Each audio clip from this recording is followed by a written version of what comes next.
eu tive a alegria de selecionar os capítulos, e a história é que eu li nos últimos anos os 9 volumes dos Testemunhos para a Igreja e fiquei impressionado com quantos capítulos ali falava sobre fidelidade. Você deve lembrar que esse livro são cartas que Ellen White enviou para pessoas. Então, é um livro muito pessoal, é uma carta pessoal que Deus decidiu preservar. E surgiu no meu coração o desejo de selecionar algumas dessas cartas e colocar no livro. Você sabe que uma pessoa não pode fazer uma compilação dos livros de Ellen White, tem que pedir uma autorização para uma comissão da Associação Geral. Nós enviamos esse pedido para eles, e eles autorizaram, e a CPB produziu esse livro, porque essas cartas que você vai ler aí, estão no 14º capítulo, você vai ver ao longo dos dias aí, que são cartas muito poderosas, muito claras, às vezes muito duras, que ela falou, mas não é só para as pessoas daquela época dela. Se estão aí é porque nós tínhamos que ouvir também, tinha alguma coisa a nos falar. Então, eu espero que seja uma bênção aí para você. Leia esse livro com oração, peça a Deus para quando estiver lendo, não pensar na irmã Maria, no irmão Carlos, no irmão José. Essa é a hora de ler e dizer, isso aqui é para Josanã. Josanã precisa ouvir isso aqui. Então, que Deus abençoe, que a leitura desse livro seja poderosa em sua vida. Eu quero convidá-los a abrir a Bíblia para fazermos uma reflexão no livro de Oséias, capítulo 2. Abra sua Bíblia, livro de Oséias, capítulo 2. Nós vamos ler aí alguns versículos aí do livro de Oséias. Oséias, capítulo 2. Vamos mais uma vez falar com Deus e pedir a orientação mais uma vez a Deus para o estudo dessa manhã. Querido Pai, muito obrigado, Senhor, pela oportunidade de começar a parte clara do Teu santo dia, o sábado, na Tua presença, ouvindo a Tua voz, estudando a Tua palavra. Santo Deus, dirige a mensagem dessa manhã, que não seja a voz ou a vontade de um homem, mas a Tua palavra que fale conosco. É o que te pedimos por Jesus. Amém. Amigos, os livros proféticos da Bíblia, dos quais o livro de Oséias faz parte, tem algumas características muito importantes que você precisa compreender. A primeira delas é que há mais profetas na Bíblia do que livros proféticos. Então, há várias pessoas na Bíblia que a Bíblia diz que foram profetas, que até escreveram algum livro, mas que Deus, na sua sabedoria, não permitiu que fossem preservados esses livros para fazerem parte da nossa Bíblia. Por exemplo, há uma profetisa na Bíblia chamada Uda, que a Bíblia diz que ela escreveu algumas crônicas, mas que os livros dela não foram preservados na Bíblia, porque Deus entendeu que os livros dela serviam apenas para o Israel antigo e não para o Israel atual. Então, se um livro da Bíblia profético foi preservado, amigos, aí você tem que prestar atenção, porque Deus sabia da importância desse livro para o Israel de hoje. Deus queria usar esses livros para nos chamar a atenção. Então, quando você estuda um livro profético, você tem que pensar, meu Deus, esse livro é tão importante, a mensagem desse profeta é tão importante que Deus preservou esse livro para chamar a atenção do Israel atual. Segunda característica dos livros proféticos é que Deus nunca chamava um profeta para escrever, para dizer assim, Israel, pode ficar tranquilo, está tudo bem, vocês estão vivendo pertinho de Deus, vocês são fiéis, nunca. Sempre que Deus levantava um profeta, era para chacoalhar Israel, era para alertar Israel, era para mostrar que Israel estava indo para o caminho da perdição, era para mostrar que Israel estava distante de Deus, era para mostrar que Israel era infiel.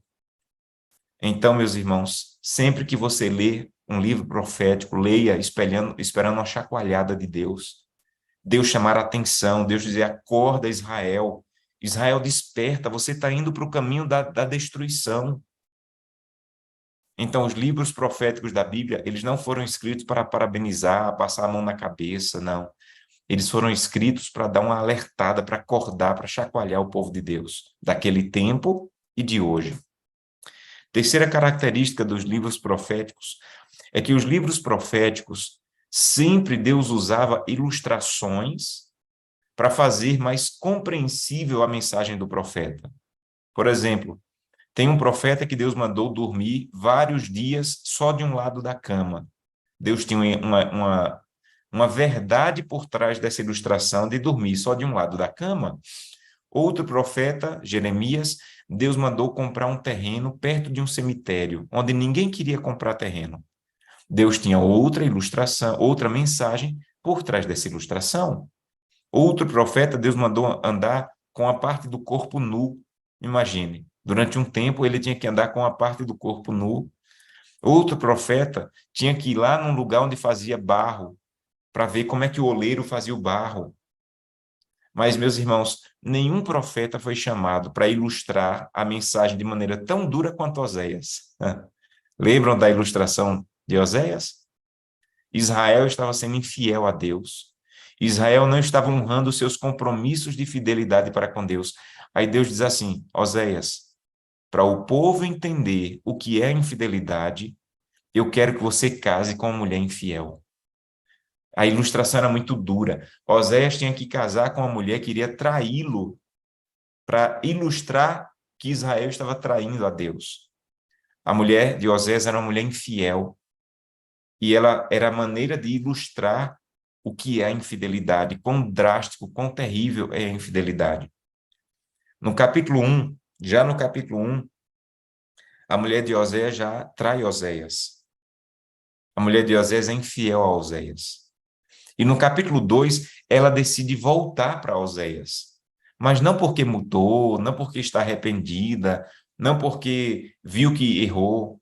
Não. Olha o que diz o capítulo 2, verso 7. Ela irá em seguimento dos seus amantes, porém não os alcançará. Oséias capítulo 2, verso 7. Buscá-los-á sem contudo os achar. Então dirá, irei e voltarei para o meu primeiro marido, mas não é porque eu estou arrependida, não é porque a infidelidade, eu cheguei à conclusão que a infidelidade é errada, não. Simplesmente porque melhor me ia com ele do que agora. Então, a mulher de Oséias, ela resolve voltar, mas não porque mudou, não porque viu que a infidelidade é destrutiva, não porque viu que estava fazendo uma coisa errada, não. Simplesmente porque era melhor com Oséias do que sem Oséias. Aí, meus irmãos, Deus vai dar como que um grito desesperado para chamar a atenção. Aí Deus diz assim no verso 8, ela, pois, não soube. Esse, para mim, é um dos versos mais tristes do Antigo Testamento. Ela, pois, não soube que eu é quem lhe dei o trigo, eu lhe dei o vinho, eu lhe dei o óleo, eu lhe multipliquei a prata e o ouro, que ela tem usado para adorar Baal. Oh, meus irmãos, isso aqui é muito triste, isso aqui é drástico. Deus está dizendo, você não entendeu? Você não entendeu que o que você tem fui eu quem te dei, Israel? Você não entendeu que você não teria nada se eu não tivesse dado as bênçãos que eu tenho te dado? E você tem usado as bênçãos que eu tenho te dado, que era para me adorar, você tem usado para adorar Baal? E você pode dizer, ah, pastor, mas Deus está falando aí com Israel que adorava Baal. Eu não adoro Baal. Meus irmãos, a tragédia da idolatria é que você não precisa ser um idólatra, dizer que é um idólatra para ser um idólatra. Vou repetir. A tragédia da idolatria é que você não precisa dizer que é idólatra para ser um idólatra. Porque a adoração é algo tão natural para o ser humano quanto respirar. Do jeito que você não precisa ser estimulado para respirar, você não precisa ser estimulado para adorar. Um ateu, ele adora porque adorar faz parte da natureza humana. Ele pode não adorar a Deus, mas um ateu ele vai ter que adorar alguma coisa. Ele vai adorar o seu corpo, a sua beleza física, a sua conta do banco, a sua formação acadêmica, mas alguma coisa ele vai ter que adorar. Porque o ser humano não pode viver sem adorar, como não pode viver sem respirar. Então Deus está dizendo, você está usando o que eu te dei para me adorar, você está usando para adorar Baal. E adorar você mesmo e adorar Baal é a mesma coisa. Há uma citação no livro Conselhos sobre Mordomia, salvo engano, página 26, que Ellen White diz assim, só há 2 lugares no universo onde você pode colocar as suas riquezas, ou no celeiro de Deus, ou no celeiro de Satanás. Vou repetir. Só há dois lugares no universo onde você pode colocar os seus tesouros, suas riquezas, ou no celeiro de Deus, ou no celeiro de Satanás. Tudo, ela diz, tudo que não é usado para adorar a Deus, inevitavelmente, vai ser usado para adorar o inimigo de Deus. Então funciona assim, meus irmãos. O tempo não é seu. Sabe como você pode ter certeza que o tempo não pertence a você, que pertence a Deus? Quem aqui pode garantir que vai estar vivo daqui a meia hora? Ninguém. Sabe por que você não sabe se vai estar vivo daqui a meia hora? Só Deus sabe? Porque o tempo pertence a Deus. Então Deus está dizendo assim: o tempo é meu, eu estou te dando. E você deveria usar esse tempo para começar o dia lendo a Bíblia, começar o dia orando, começar o dia fazendo um culto familiar. Meus irmãos, minhas irmãs, quando alguém sai de casa sem o culto familiar, quando alguém sai de casa sem orar e sem ler a Bíblia, ele está usando o tempo que deveria adorar a Deus para adorar Baal. Simples assim. Deus está dizendo, essa é a tragédia. O que deveria ser usado para me adorar, você está usando para adorar você mesmo. Os seus recursos financeiros não pertencem a você, pertencem a Deus. E você deveria usar para adorar a Deus, devolvendo o dízimo, devolvendo a oferta, sendo generoso com as pessoas carentes. Quando você não faz isso, você está usando a prata, o ouro, o trigo, o azeite que Deus te deu para adorar a Deus, você está usando para adorar Baal. O seu corpo, meu irmão, não pertence a você. Então você deveria estar se alimentando de uma maneira que honre a Deus. Você deveria cuidar do seu corpo de maneira que glorifique a Deus, fazer atividade física, se alimentar bem. Quando você não faz isso, você está usando o corpo que deveria ser usado para adorar a Deus, para adorar Baal. Me permitam contar essa ilustração, talvez alguns já ouviram, mas é a que melhor se encaixa para mim no que eu estou tentando ensinar. Eu ouvi um testemunho de um jovem que dizia que ficava muito angustiado porque ninguém da família dele era da igreja, só ele era da igreja. E para piorar, um dia a mãe dele ligou para ele e disse que estava frequentando um lugar de magia negra. E ele ficou desesperado, porque ele disse assim: além de ninguém ser da igreja, minha mãe ainda está frequentando um lugar que eu sei que é do inimigo. E um dia ele foi visitar a mãe, estava dirigindo, e a mãe estava do lado, no banco do passageiro, e ela falou: filho, sabe por que eu vou nesses lugares de magia? Porque lá eles revelam o futuro da nossa família. Aí ela disse assim: a primeira vez que eu fui lá, eu fui saber do seu pai. A mulher jogou umas bolas na mesa, falou umas palavras e disse assim: eu encontrei seu marido, ele vai sofrer um acidente. Aí ela falou: filho, lembra do acidente que teu pai sofreu no trabalho? Antes de ele sofrer o acidente, a mulher me avisou. A segunda vez que eu fui lá, ela disse: eu fui saber do seu irmão. A mulher jogou as bolas na mesa, falou umas palavras e disse: eu encontrei o seu filho. Ele vai sofrer uma desilusão amorosa muito grande. Aí ela falou: filho, lembra que teu irmão acabou o noivado e sofreu muito? Pois é. Antes de ele sofrer, a mulher me avisou. Ela começou a chorar e disse: filho, a terceira vez que eu fui lá, eu fui saber de você. A mulher jogou umas bolas, falou umas palavras e disse: você não tem outro filho, você só tem um filho. Ela disse: claro que eu tenho outro filho. Ela voltou a jogar as bolas, voltou a falar as palavras e disse: você está me fazendo perder tempo, você não tem outro filho. Ela falou: claro que eu tenho outro filho, eu tenho dois filhos. E depois de um bom tempo, ela disse que a mulher disse: realmente você tem outro filho, mas tem um problema. Tem uma luz muito grande ao redor dele e eu não consigo ver nada do futuro dele. E ela, emocionada, perguntou: filho, que luz é essa? Que luz é essa que essa mulher viu? E ele falou: mãe, tudo que eu tenho e tudo que eu sou está nas mãos de Deus. Satanás não tem acesso a nada da minha vida.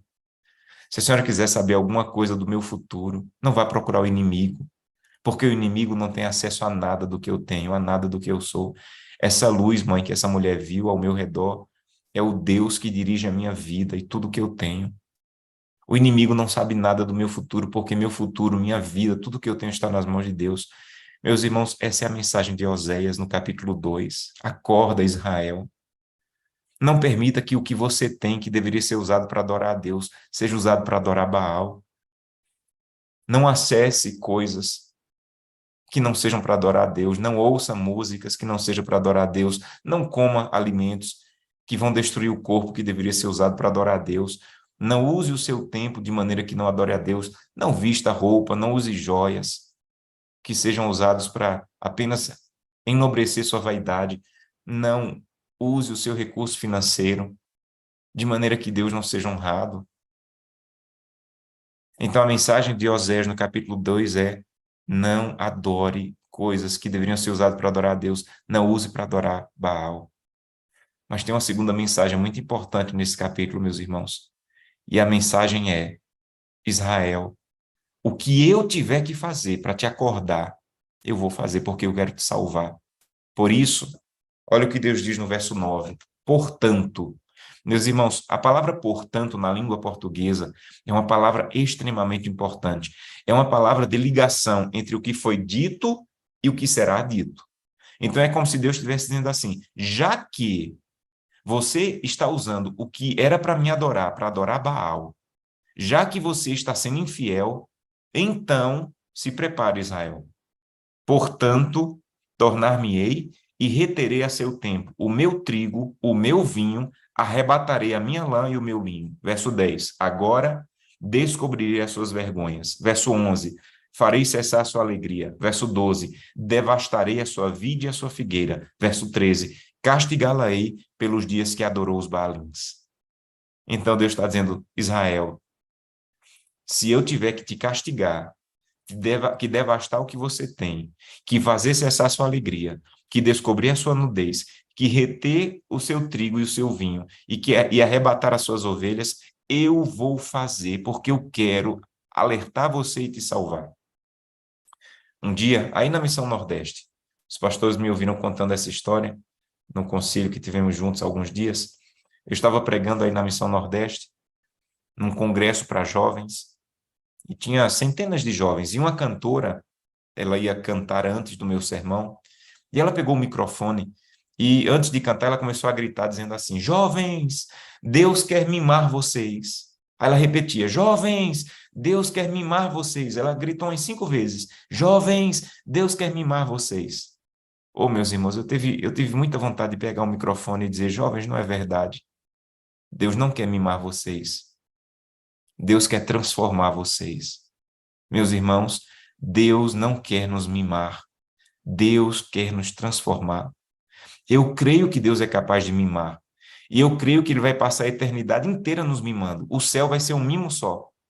Vamos ser mimados a eternidade inteira. Mas enquanto a eternidade não chegar, meus irmãos, Deus não quer nos mimar, Deus quer nos transformar. É isso que Ele está dizendo. Se eu tiver que te castigar, se eu tiver que arrebatar as bênçãos, se eu tiver que descobrir tua nudez, se eu tiver que devastar, se eu tiver que fazer essa alegria, eu não vou ter dúvidas, porque eu quero acordar você, Israel. Um dia, eu conversei com um pastor que saiu do ministério por erros morais. A igreja teve que tomar a credencial desse pastor. E era uma pessoa muito querida, eu fui tentar pastoreá-lo. E eu perguntei para ele: pastor, como é que você está? E ele me disse uma coisa que eu nunca vou esquecer. Ele disse: Josanã, Deus tentou me alcançar quando eu era pastor e eu não permiti. Deus tentou falar comigo de várias maneiras. Deus tentou me alertar para o caminho que eu estava seguindo de várias maneiras e eu não quis ouvir.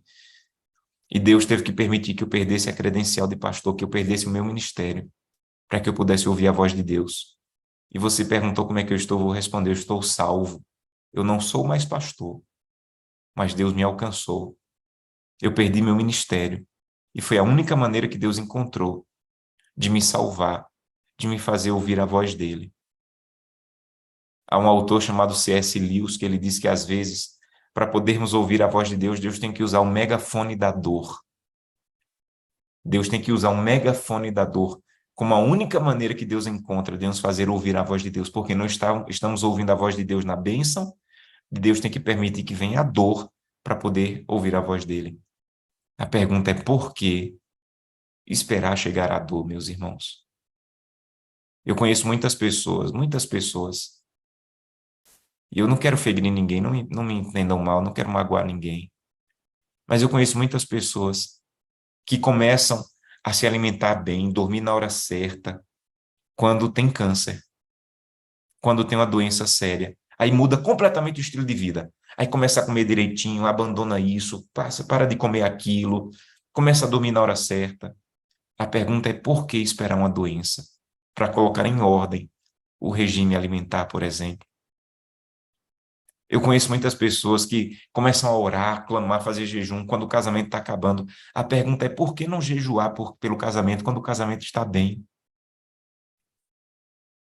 Por que não acordar de madrugada para pedir a Deus pelo casamento quando o casamento está estável? Por que não clamar mais pelos filhos quando eles ainda estão na igreja? Esse é o chamado de Oséias. Mas Deus está dizendo: se eu tiver que castigar, que devastar, se eu tiver que fazer cessar a alegria, se eu tiver que arrebatar as bênçãos, eu vou fazer. E não é porque eu sou mau, não me entenda mal. Deus está dizendo: não é porque eu sou um Deus agressivo, um Deus irado, não é porque eu quero o teu mal, não. Sabe por que eu vou fazer isso? Olha o verso 14. Portanto, olha o portanto aí de novo. Eu quero te atrair, Israel. Aleluia. Eu vou te levar para o deserto, é verdade, mas para te falar o coração. Deus seja louvado. Então Deus está dizendo: meu filho, não é porque eu sou mau, não é porque eu sou um Deus irado, um Deus agressivo, não. É porque eu quero atrair você para perto de mim. Não é porque eu sou um Deus irado, um Deus justiceiro, não. É porque eu não estou encontrando outra maneira de falar o teu coração. E eu quero falar o teu coração. E se eu tiver que devastar, que te castigar, que fazer essa alegria para te falar o coração, eu não vou ter dúvidas de fazer, porque eu quero te salvar, eu quero te alcançar. E se você me ouvir, diz o Senhor, olha o verso 15 o que diz. Dali do deserto mesmo, eu vou te dar a tua vide. E o Vale de Acor, meus irmãos, é um termo em hebraico que significa Vale dos Problemas. Deus está dizendo: eu vou transformar o Vale dos Problemas na porta da esperança. Aleluia. Não é que eu quero te destruir. Se eu tiver que levar você pelo Vale dos Problemas, é para te fazer entrar na porta da esperança. E eu quero fazer com que você volte a ser como nos dias da tua mocidade. Eu quero que você volte a ser como no dia em que eu te tirei da terra do Egito. Então, se o teu casamento está passando por um deserto, não é porque Deus está querendo que você acabe o seu casamento e case com outra pessoa. Não. É porque Deus está querendo fazer com que o teu casamento tenha mais da presença de Deus, que ele está sem Deus. Teu casamento, tua família talvez esteja sem Deus, sem o culto familiar. Tem uma citação de Ellen White que ela disse que ela tinha medo de dormir numa casa, de ficar hospedada numa casa que não tinha culto familiar. Ela disse: eu tenho medo de dormir numa casa que não tem o culto familiar. E ela disse: eu só iria me hospedar nessa casa na esperança de fazer com que essa família volte a colocar em dias o seu culto familiar. Porque uma casa que não tem culto familiar é uma casa que está deserta da presença de Deus. Então, talvez eu esteja falando hoje para alguém que já está passando pelo deserto no casamento, pelo deserto na família, pelo deserto na vida familiar. Não desista. É Deus tentando te atrair para Ele, para te acordar, para te fazer enxergar coisas que você não estava enxergando enquanto você estava passando pelos lugares de bênção. Então, Deus está levando você para o vale dos problemas, mas não é para te destruir, é para fazer você entrar pela porta da esperança. Deus está querendo levar você para o vale dos problemas, para o deserto, para fazer você voltar a ser como era nos dias da tua mocidade, voltar a ser como era quando ele te tirou do Egito. Tem gente que me diz assim: ah, pastor, quando Deus me tirou do Egito e me trouxe para a casa dele, eu tinha coragem de entregar folheto até no ônibus. Eu não tinha medo de nada. Eu passava muito tempo lendo a Bíblia. Eu orava de maneira profunda. Deus está dizendo assim: eu quero fazer com que você volte a ser como você era no teu primeiro amor, como diz no livro do Apocalipse. Eu quero acordar você, Israel. Eu quero fazer com que você volte a ser, com o compromisso que você tinha com minha causa, com o compromisso missionário que você tinha. Eu quero que você volte a ser o que você era quando você se apaixonou por mim pela primeira vez. Olha o que ele diz no verso 20. Eu quero casar com você de novo, mas em fidelidade. E você vai conhecer o Senhor de verdade. Então Deus está dizendo, eu não vou desistir de você, não. Eu vou casar com você de novo. Ó Israel infiel. Ó Israel infiel nos dízimos e ofertas. Ó Israel infiel na guarda do sábado. Ó Israel infiel no cuidado do corpo. Ó Israel infiel no que acessa. Ó Israel infiel no que veste. Ó Israel infiel no que usa no corpo. Ó Israel infiel. Eu quero casar com você de novo, mas eu quero que você seja fiel. Eu quero que você ande comigo, eu quero que você me conheça de verdade. Porque alguém que conhece a Deus e que anda com Deus todo dia vai viver uma vida de fidelidade a Deus. Então eu quero fazer um convite para você essa manhã. Eu quero convidá-lo a dizer, Santo Deus, me salva, Senhor. Se tiver que me levar para o deserto, me leva para o deserto. Se tiver que devastar, se tiver que me castigar, se tiver que fazer cessar a alegria, Santo Deus, fica comigo, mas faz isso. Não me abandona, mas faz isso, Santo Deus. Porque eu quero ser salvo. O grande objetivo da minha vida é ir para o céu. Quantos querem pedir isso a Deus essa manhã? Feche seus olhos e vamos falar com Deus, querido Pai. Muito obrigado por esse livro tão poderoso, que nos faz perceber que talvez estejamos andando pelo caminho da infidelidade. Nos acorda, Santo Deus. Nos mostra que o Senhor quer nos salvar. E que se tiver que nos levar para o deserto, para o vale dos problemas, o Senhor vai levar. Porque o Senhor tem como objetivo nos levar para o céu. Então nos acorda para a infidelidade que estamos vivendo em algum aspecto da vida e nos faz voltar para o Senhor e voltar a ser como o nosso primeiro amor, como o tempo que nós saímos do Egito, fiéis e comprometidos com o Senhor. É o que nós te pedimos em nome de Jesus. Amém. Que Deus te abençoe.